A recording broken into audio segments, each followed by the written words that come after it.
Hi guys, and welcome back to World of Tanks, and today I'm going to be looking at the, whatever it's called, the Verzila KV-4 Kreslavskiy, which is obviously a KV-4 variant. Now, it said in the description that it was a project by M.I. Kreslavskiy, and but due to the beginning of World War II, no prototypes were made, so it only existed in blueprints, so not quite sure, but this could have been designed sort of in the interwar period, albeit towards the end. Not entirely sure with that one, but yeah, it did say it was, designed there. And what you get is a bit of a mixed bag in regards to how it compares to the normal KV-4. It's better in some ways, it's not quite as good in others, but personally I think I prefer this one to the Tech Tree one. But yeah, it is sort of swings and roundabouts.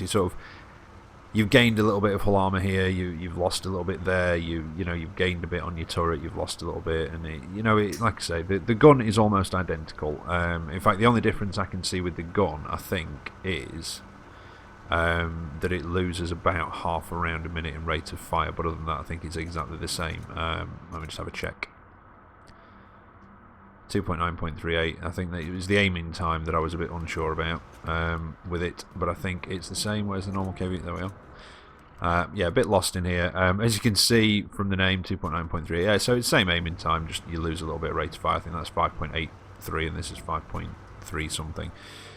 Yeah, as you can see from the name up at the top and the gold and everything else, this is not my normal account. This is a test account that I've been very kindly loaned by Wargaming. And basically it's got every single Tech Tree tank on it, including all the Tech Tree premiums, with full skill crews and everything else, and just to have a look at tier 10 tanks and other stuff, and obviously I can use it to get these. So let's just trim this down a bit. I've already put them on favourites, because there is also the Volk T44-100, which I'll be looking at tomorrow. But today we're going to be looking at the KV-4K, or the KV Ultra HD. Yeah, bad joke, I know. Now I'm going to get the moaning out of the way straight away, and then I can just concentrate on the review. The price is ridiculous on these. It's for both of them it's just over 20,000 gold, which is getting on for £70. It's probably about 68-ish, something like that. So the price is ridiculous. And the fact that they are hero tanks, although they look nice, it does look nice, and the Volk looks nice, this hero tank thing is getting a bit tiresome now, because it means that if you want them on the original release, you're going to have to pay extra, because you've got to have the hero tank version with its skin, and you're paying more for that. And if you don't want to do that, you're going to have to wait, it could be a month, it could be 6 months for the clean or the normal versions. And I mean, it's not been out as long on PS4 as it has on Xbox, but when I first started playing on PS4 for the first year or so, you really hardly saw any hero tanks at all. The sort of first ones really were I think it was the Liberté and the Freedom sort of ones. Although I could be slightly mistaken on that, but you didn't see many hero tanks. They were rare. Every now and again they did a hero tank, and yeah, it did cost a bit more. But now it seems to be every single tank that's released is a hero tank version, which costs you more. And then you have to wait for the other one. But yeah, the price tag on these is very, very high. Like I say, it's 20,000 for the pair, or you're paying 15,800 for the KV-4 at the minute, and 11,300 for the Volk. So yeah, price wise, it's a lot. I mean, that is a lot. £68. Well, a brand new game is going to cost you what, 45 maybe at the worst. So yeah, it is a lot, but anyway, that's the moaning out of the way. Other than that, great tanks, both of them, in their own separate ways. And if you don't like big slow heavies, you're not going to like the KV-4, but if you do, you're probably going to like it. So yeah, they are both good tanks in their own ways. But anyway, let's crack on. Same size engine as the KV-4, but it is a bit lighter because you have a bit thinner armour here and there. So you do get a better power to weight ratio. I'll go into that in a minute. Still the 107mm ZIS 24, and as I said before, the only difference is a slightly slower rate of fire by about half a round a minute, roughly. 227 pen, 320 on your damage, 289, 320 for your premium ones, 62, 420 for your HE. Again, same aiming time at 2.9 seconds, which isn't great, but then again, it's a big Russian heavy. They've all got crap aim times. 0.38 accuracy was actually probably at the better end of the Russian heavies, to be honest, with this one. You do get increased hull traverse, 20 degrees over 18 for the standard KV-4, which is nice.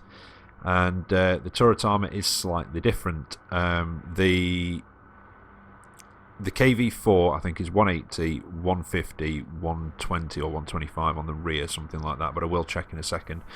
This one is 180 on the front, 160 on the sides, and 100 on the rear of the turret. Traverse speed on the turret is 24 degrees a second, which again I think is slightly quicker than the standard KV-4. I did write all this down, but I can't find where I've put it now. You do get a slightly increased view range of 360 metres over 350 on the standard KV-4, but you get a really crappy signal range. So on the bigger maps, if you're on one side of the map, you're going to struggle to keep in touch and keep these sort of friendlies on the radar on the other side of the map, and obviously what comes with that is any enemies they spot you won't see on your map. So, you know, that is something to bear in mind with that one. I will just check that KV-4. Where are we? Yeah, 350 and 20 degrees on the KV-4's turret. So your turret does traverse a little bit quicker on the KV-4K. So, you know, it does have a few things going for it, and like I said before, it is sort of swings and roundabouts. Oh, I never checked the turret armour, did I?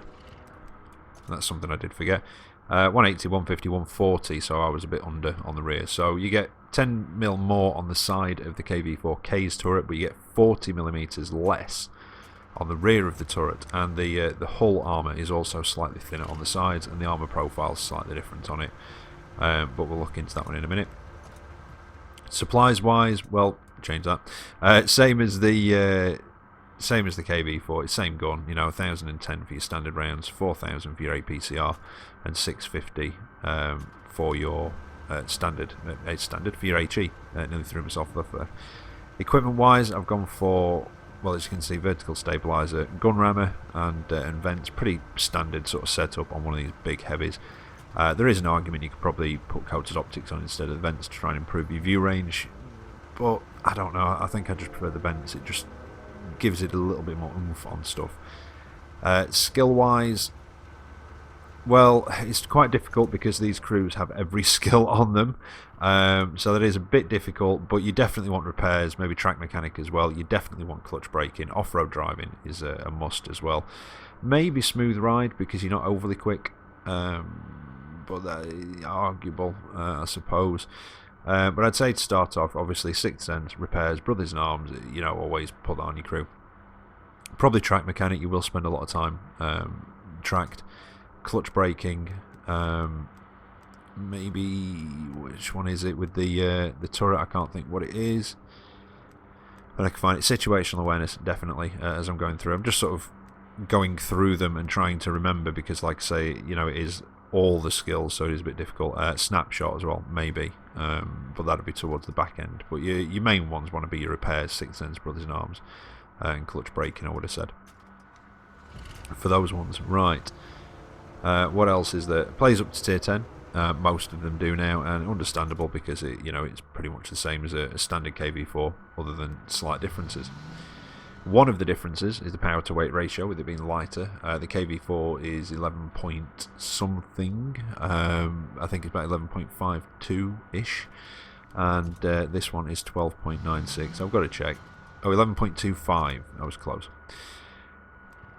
This one gets power to weight ratio of 12.96, so you are slightly quicker on the uptake. Same maximum speed, forwards 30 kilometers an hour, but this gets 16 in reverse. The KV-4 has 11.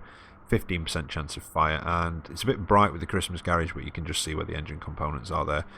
The engine is actually in front of the fighting compartment, which is a bit more unusual on this, and small parts at the back.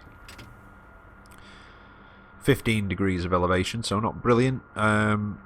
Pretty poor actually on the elevation. 7 on the depression, which again could be worse. Not great, could be a lot worse. But it serves, basically. It does its job. The only other thing worth mentioning as well at this point is that this only gets 1,500 hit points, whereas a standard fully upgraded KV-4 gets 1,700 hit points, so you are missing out on 200 hit points as well.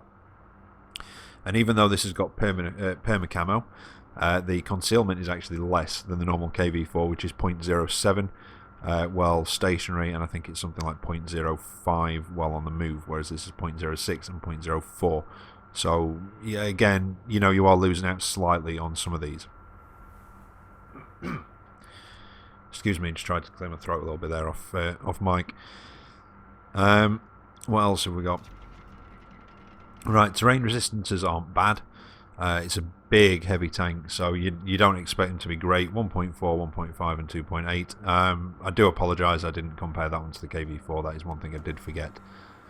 But I think that's about the same, to be honest, as a normal KV-4 turret on top. And it's a smaller turret as well, and obviously you are missing that mini turret on top that the KV-4 has, and I'll get to that in a sec. Radio is actually at the front. In between, well, I imagine it's next to the driver, because that's the driver's viewport just down there. Ammo locations, big one in the back of the turret, and then some nice big targets for you to try and get to inside the hull, all concentrated underneath the turret, just below the line of the tracks, is probably the best bet to go for. And then crew members, you got your driver and radio operator down in the front, commander under his cupola, and then what I'm assuming is a gunner and 2 loaders up in the turret as well. Now, armour-wise, like I said before, slightly different to the KV-4 and a slightly different layout as well. Where are we? Right, the hull armour on this is 180 on the front, which is the same as a normal KV-4. But the normal KV-4 gets 150 on the sides of the hull. This only gets 125. And they both get 90 on the rear. The rear is really the KV-4's main sort of weak spot, which, I guess it is on most tanks. But it is surprisingly sort of thin on the KV-4 compared to the rest of the armour. Now, bonuses before I forget. Only 50% silver on this one, which is a bit different. All the others that have been coming out recently, or the last few, the Tigers, the King Tigers and the M4 49 all had 60%. This has 50 with a 10% XP bonus. Now, mini turret is missing, but you do get the commander's hatch there instead to shoot at. It means more for the enemy tanks, less for you, and the commander's hatch is actually weaker than the mini turret on the normal KV-4, but it's a smaller target, so again, swings and roundabouts. Same as the rounded lower glacis, or the transmission sort of casing, whatever you want to call it, wherever it is there. The rounded lower glacis between the front drive wheels is thicker on this, but the driver's compartment is thinner armour. So again, swings and roundabouts, and same with the turret. You get a thicker gun mantle as well up there than you do on the normal KV-4, and the gun is also offset, which does come into effect, and I'll try and remember to talk about that in the replays. Try and keep this down a little bit. So 1 to 20 tracks, spaced armour as well, don't forget, and I think that's your lot. 31 to 50. The whole top of the tank, apart from that small section, is it? Oh no, yeah, every basically top surface and the whole floor falls into that bracket. 71 to 90 is the rear of the driver and radio operator's compartment. The sloped upper glacis, but it is very, very well angled, and the rear of the tank. 91 to 120 is just the rear of the turret and the rear of the turret ring. 121 to 160, that's your sides, which are supposed to be 125. The side of your turret, which is supposed to be 160. So that's at the upper end. I mean, that's why these brackets are a bit misleading, because obviously the sides are 125, the side of the turret is 160, but they all fall into the same category.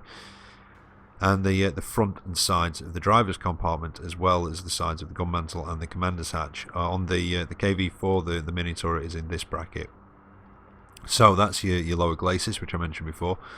The bottom of the gun mantle, or just behind it actually, because I think that red, the 230 bit actually covers all of that. Yes, it does. So just behind it, the thin strips just underneath and going up the side of the turret and the front of the turret ring. And then 191 to 230, well, it's 230 because it says down at the bottom there, bottom left. That is your gun mantle. So again, very well armoured tank, a bit weaker on the sides than the standard KV-4, but it's a bit quicker. I don't know why it disappeared there. So yeah, it is very much swings and roundabouts with this tank. It does beat the KV-4 in some ways. It's not as good as the KV-4 in others.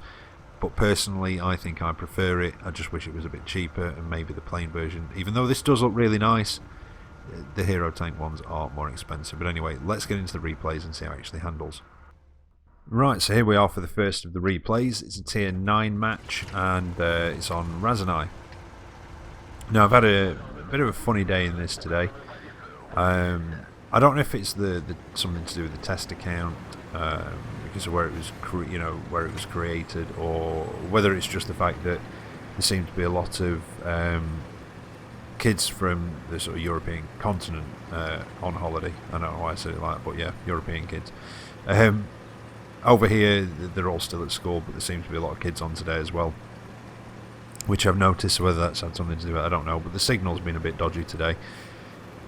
And it's been a bit funny team-wise as well. I've been in a couple of matches where I've had some really good matchmaking, and the team have just crumbled like a couple of minutes in, and a 30 team are gone, like 5 minutes in, if that. And like there's a 30 team left, and it's like, oh, great.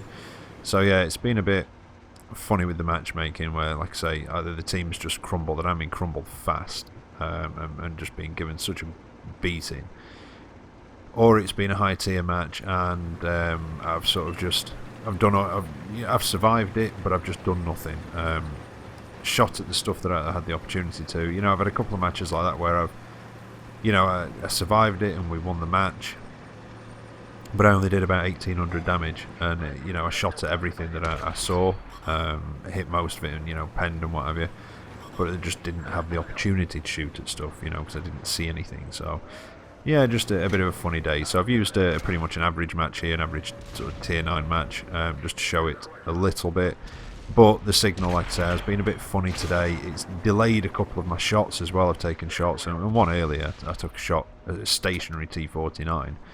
So I turned the turret, fired at it, and the shell hit outside the aiming circle, sort of halfway in between where my turret started and the actual target. So it was just sort of, on my console. I was aiming at it, but the sort of server hadn't caught up yet, if you see what I mean. So yeah, it's been a bit funny. But the next match is a good one, and it really does show you sort of what it can do when it's top tier. But back to this. Just a quick reiteration of what I said, because I know some of you do skip the garage bit. It's very similar to the standard KV-4. The gun is very similar, ever so slightly slower rate of fire. And it's sort of up and down. Some ways it's better than the KV-4, the Tech Tree one, and in other ways it's not as good. An example, this has got a bit less side armour, but the front armour's a bit better in places. The gun mantle's tougher. You've not got the mini turret, but your command attach is weaker, but it's smaller, so it's harder to hit. Do you know what I mean? It is very much swings and roundabouts with it. It's got a bit of a better power to weight ratio, but you do lose a little bit of side armour, like I said before. It's got better traversers, but it's sort of up and down. But I think in all, I prefer this to the Tech Tree KV-4. To be honest, I know it's expensive, and my wife was supposed to be getting me the King Tiger, the German King Tiger, for Christmas. So I really do like the Tiger 2 and the King Tiger. I'm really, really torn now between this and the Volk and the King Tiger, and I really can't make a decision. But this is one that I would like to add to my collection.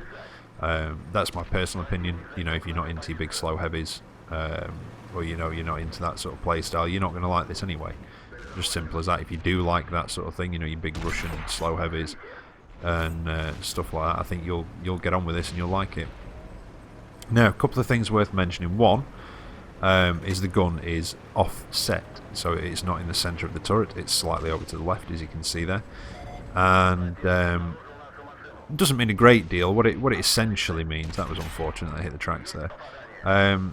What it basically means is that it's slightly better at side scraping off a building or whatever, or side scraping off whatever, to the left, because your gun is set slightly to the left of the turret, so it means that you can reveal less of your tank and still return fire. Not, it's not a huge difference, but it does make a difference.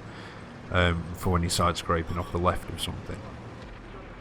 Contra, sort of inversely, or whatever, it does prove not a hindrance, but it does make it slightly harder to side scrape off something to the right, because you either have to angle that a bit more, which is a little bit more dangerous in this because you've got weaker side armour than a Tech Tree KV-4, or you have to pull back a bit more and reveal a bit more of your tank. So again, and it's not a massive difference, but it does make a slight difference, so it's something to just be aware of.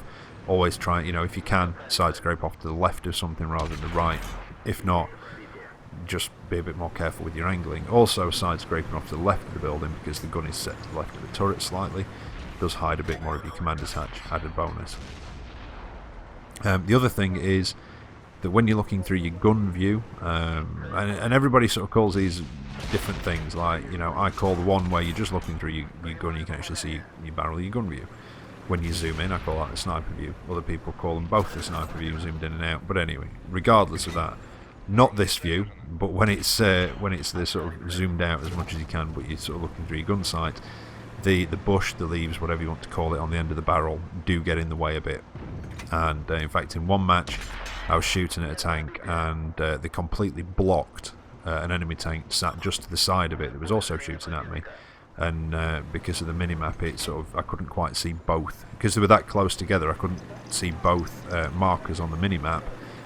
I just thought, hang on a minute, I'm getting two shells coming in at me here, what's going on? Moved the gun slightly and I could see it then. But yeah, so that is a bit of an issue. I have mentioned it to Wargaming. It might be something that they fix in the future, because they've done that with other tanks where the gun's been in the way and stuff when you're looking through your gun view, and they've altered it and made it shorter or whatever. And that's really it. That I didn't mention the garage, so, you know, just your offset gun and that bit of a thing on the barrel. Other than that, like I say, I like this tank. You know, it's a good tank in its own way. It does what it does what it should, or, you know, it does what it's supposed to, if you see what I mean. It's not going to win any speed records, but it's got that slightly increased power to weight ratio, like I said before, over the Tech Tree one, and the slightly increased reverse speed, which again, you know, can come in handy. But yeah, both this and the Volk, yeah, they're alright. I like them. I mean, I like the T-44 anyway, and the Volk, I'll get into it a bit more, but it's got slightly more pen, slightly less engine power, but it doesn't really seem to suffer for it. So I'll be doing that review tomorrow. But yeah, they're both decent tanks. I can't really pick any faults with this, and other than, and again, you know, I got the moaning out of the way at the beginning, and I'm not going to go on about it, but again, it's just the price is quite high on it because of it being a hero tank. But, you know, that's really my only sort of gripe with it, with regards to anything else. It's, yeah, it does what it needs to. Yeah, that busy trying to avoid that T30 that I didn't notice the E75 come up behind me. Again, not a brilliant match, pretty average. Kind of just, yeah, it just kind of shows what sort of average matches I've been having today. But I got a Confederate out of it, 65,000 silver. Well, it's not my account anyway, so it doesn't really matter. But yeah, not a brilliant match, and the enemy team kind of did stomp us a little bit there.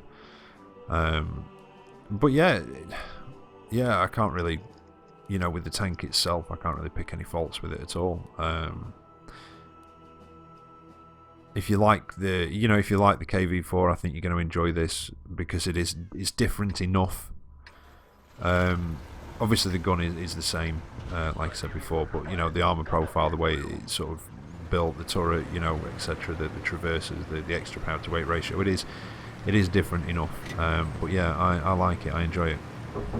And yeah, I've enjoyed playing in the Volk as well, and I think I'm going to enjoy doing the review of that one tomorrow. Like I said, I do enjoy the T-44. I've kept mine, and again, it's almost the same, but just different enough. But again, I'll talk about that one a bit more tomorrow. Now, this one, it's a Tier 8 match on Pilsen, whatever it's called. I can't remember. Pilsner, that's beer, isn't it? Anyway, it's a Tier 8 match, and again, good matchmaking. I think there's me and me and 5 other Tier 8s on our team. So yeah, great matchmaking for this one. And well, I don't know about luckily. I didn't really pay much attention to the team. I was too busy doing what I was doing. But this one, it just shows what this can be capable of when it is top tier. And it is a tough tank. The KV-4 is a tough tank, but it's all about your angling, and that's what you've got to remember. with the KV, you know, front on, fairly easily penned in a few places. Same with this one. But it is all about your angling. But if you're up against one of these, the commander's hatch is what you want to try and go for.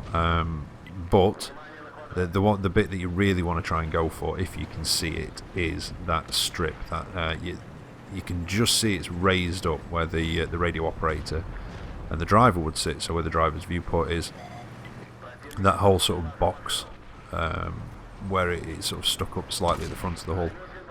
That is one of the thinner parts on the front of the hull. The same sort of, it's the same armour thickness as it is on the commander's hatch. So if you can see that, try and go for that. Otherwise, just try and get around the side of it, because the side armour is weaker than a normal KV-4. So stuff that won't, you know, that will bounce off KV-4's side, there's a good chance of penning this one. Now that Tiger 2, again, he's not in a great position, is he? And he got the stock turret, so I could have gone for the front of the turret, but I thought the lower glacis was a safer bet. But you can see the signal going a bit funny in here as well, every now and again. And something I'd forgotten to do, obviously, because this is that test account. I forgot to turn the chat down, so I do apologise for that. But now, and you can see that signal again. I don't know what's up with it. Maybe it's just the amount of people on, or maybe it's the places that they're on, sort of messing up the signal a little bit. So I'm not too sure on that one. But yeah, I just decided to go for it, and I was getting a bit, getting a bit funny with this one. Just getting a bit irritated with it, to be honest, with the match. Because I'd gone up that end, I'd seen the enemy team had really pushed down at the northern end of the map, down towards our cap, and we're now capping. And I just thought to myself, do you know what? It's going to happen again. We're just going to get stomped. They're just going to rush in, cap out, and that's it. Boom, done. And I was just getting a bit fed up because I'd been having that happening a lot today. The other thing as well I noticed, and again I don't go on about it too much in this, but I've not really had much chance to play it since the tier 9 and 10 light tanks have come in, because of obviously having heating done and everything, which still isn't done yet. There's still crap all over the house, and I've still got to just settle this up for the recording wherever I can at the moment. But yeah, the tier 9 and 10 seem to have kind of changed the way the game plays a little bit. I've been mobbed by groups of them quite a lot today. So, I mean, that's just my first impressions, really. This is the first chance I've had to have a proper go on this since they came on, so I might change my opinion over the next few days. I don't know. But yeah, that's just sort of first impressions. But I've rushed back here to try and defend cap, because we were getting capped out, and like I said before, I've just been getting a bit frustrated today with the way that the matches are going. It sort of seems to have been just getting stomped a lot, like I say. You know, you sort of go down one side of the map and the enemy team rush down and just swarm, and bang, bang, bang, everybody's dead. So yeah, it's been one of those days today, but this one, yeah, this really shows what this can do when it's top tier, and that's where the signal was messing up. I was trying to lock onto him and it just wouldn't do it for some reason. Every time I pressed it, sort of the signal jerked a little bit, but I'm working my way round and through these. I've barely taken any damage. I'm keeping an eye on where these guys are off to the left. A little casual and cheeky lock on there. That's the other thing as well. Yeah, I forgot to turn the trophies off. I forgot that it doesn't do it for all profiles on your console. It only does it per profile, so a few trophies start popping up here and there. And I'm now going to bully this poor little tier 6 tank. And I think he penned me, or did he just damage my tracks? I'm not sure. Something else you will have to put up with, and again, it's just something you have to put up with these toughly armoured tanks, is that quite often people that could pen you, if they just aim, will just spam premium at you. You know, just lock on and start spamming premium at you. I've had that happen a lot today. Just like heat, just spamming heat at this thing. You know, instead of just locking on and going for that weak spot. That's all they've been doing. It is just something you'll have to get used to. And again, it just seems to be... I've seen it a lot today, not just at me, but at other things as well. just people seemingly spamming a hell of a lot of premium at the minute. And again, whether that's something because of the holidays or whatever, I don't know. It could be because of the ops that are on at the minute. People do tend to go a bit, well, special, shall we say, when the ops are on. And yeah, it can be a bit of a ball ache to play when there's ops on like that. But there you go. Very happy with that match. Very, very happy. Not an average match in it. Just shows you what it can be capable of when it's top tier or sort of under the right circumstances. And here come the trophies. But a high caliber, an ace tanker, a devastator, top gun. Just under 6,000 damage done. So yeah, I'm very happy with that one. And I do like that tank. And I hate to say it, but that might be the addition to my garage instead of the King Tiger. If I push it, I might even be able to get the Volker as well. But anyway, we'll have to wait and see on that one. There you go. I hope you've enjoyed that. I hope you found it informative, and it may have helped you make up your mind whether you want to skip that one and wait for the plain one, or whether just skip it altogether. But if you don't like that sort of play style and that kind of tank, it's not going to be for you regardless. But there you go. Anyway, I'll be back tomorrow with the T44 100 review. So until then, take care out there, and I'll catch you next time. See you later.